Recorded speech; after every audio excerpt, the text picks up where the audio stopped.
Assalamualaikum warahmatullahi wabarakatuh. Nama saya Istiqomah Anjani, Prodi Sistem Informasi semester 3. Di sini saya akan mempresentasikan jawaban dari soal UAS yang diberikan oleh dosen saya, Bu Awanis Hidayati. Langsung saja. Yang pertama, jelaskan tentang deadlock dan contoh nyata sehari-hari. Deadlock ialah keadaan di mana dua atau lebih proses yang saling menunggu, meminta research untuk waktu yang tidak terbatas lamanya. Karena beberapa proses itu saling menunggu, maka tidak terjadi kemajuan dalam proses-proses tersebut. Contoh nyatanya dalam sehari-hari seperti di kelas A terdapat 30 mahasiswa yang akan mengerjakan soal UAS atau ujian akhir semester.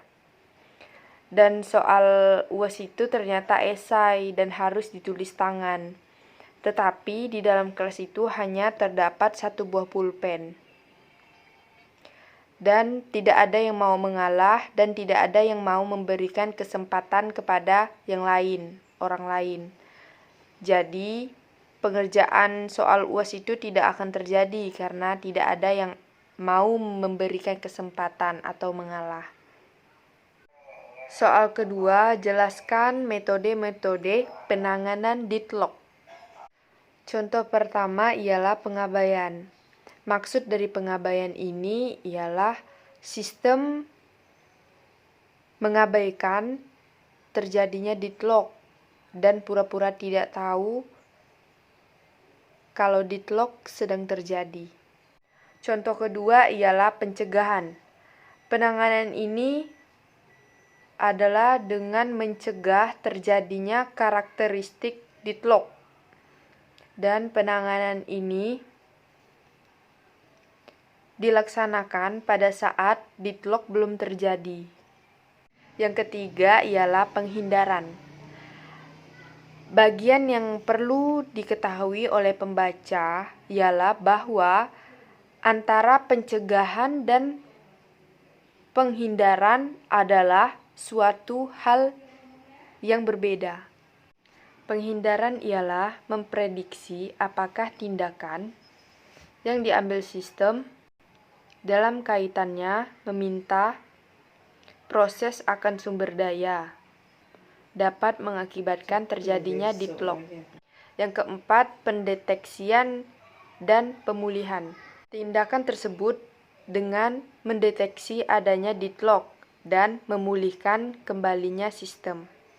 Soal yang ketiga, sebutkan teknik manajemen memori dan jelaskan masing-masing secara singkat. Teknik manajemen memori terdiri dari partisi, di mana ada partisi tetap dan partisi dinamis. Partisi tetap adalah di mana partisinya tidak akan berubah. Partisi tetap adalah partisi yang ukuran partisinya tidak akan berubah. Model ukuran partisi tetap ada 2. Yaitu yang pertama partisi berukuran sama dan partisi berukuran tidak sama. Sedangkan partisi dinamis ialah jumlah dan ukuran tidak tetap. Tidak terjadi fragmentasi internal. Sisa ruang memori yang terjadi jika ukuran proses lebih kecil daripada partisi yang digunakan. Soal nomor 4 ialah jelaskan maksud paging dan segmentasi dari manajemen memori. Paging adalah sistem manajemen pada sistem informasi dalam mengatur program yang sedang berjalan. Program yang berjalan harus dimuat dalam memori utama. Paging merupakan teknik yang berorientasi hardware. untuk mengelola memori fisik. Tujuan menggunakan paging agar program besar agar dapat berjalan pada komputer yang mempunyai fisik kecil. Sedangkan segmentasi merupakan skema manajemen memori yang mendukung cara pandang seorang programmer terhadap memori. Dengan demikian, sebuah program dibagi menjadi segmen-segmen. Segmen adalah sebuah unit logis, yaitu unit yang terdiri dari beberapa bagian yang berjenis sama. Soal kelima, jelaskan konsep dan fungsi virtual memory. Konsep virtual memory ini juga berlaku untuk sistem operasi lainnya, seperti pada sistem operasi Linux. Pada sistem operasi Linux, konsep virtual memory ini lebih dikenal dengan swap memori yang telah dipartisi sebelumnya. 1. Menangani kelebihan beban RAM. Seperti telah disampaikan sebelumnya, jika RAM dengan kapasitas 2 GB diharuskan menampung data lebih dari kapasitas maksimalnya, sebut saja 2,3 GB. Maka dapat dipastikan komputer akan mengalami stres dan akibatnya komputer akan hang, lag, atau bahkan tidak merespon sama sekali. 2. Berperan sebagai RAM cadangan tapi tidak menggantikan fungsi RAM.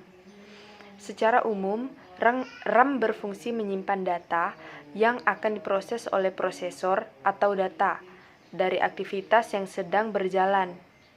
Misalnya data dari aplikasi yang sedang digunakan. Dengan adanya virtual memory, tidak berarti komputer tidak membutuhkan RAM dan dapat berjalan dengan tidak adanya RAM terpasang di komputer. 3. Menyimpan data dari RAM, tapi tidak meneruskan ke prosesor. Sebut saja virtual memory ini sebagai memori cadangan. Sebenarnya memang seperti itu, yang hanya membantu mengatasi kekurangan kapasitas memori, namun tidak seperti RAM. Virtual memory tidak meneruskan data yang disimpan untuk diproses oleh prosesor. Jadi, saat data yang disimpan di virtual memory akan diproses, virtual memory akan meneruskannya ke RAM dan RAM yang akan meneruskan ke prosesor. Yang keempat, data yang disimpan pada virtual memory atau paging file bersifat sementara. Seperti halnya data di dalam RAM yang akan kosong setelah komputer mati. Paging file atau data yang ada di dalam partisi swap juga akan dihapus setelah komputer mati. Memang berbeda dengan konsep penyimpanan data di hard disk drive meskipun medianya sama. Virtual memory mengambil kapasitas hard disk drive. Sekian video presentasi jawaban soal ujian akhir semester saya. Saya akhiri. Wassalamualaikum warahmatullahi wabarakatuh.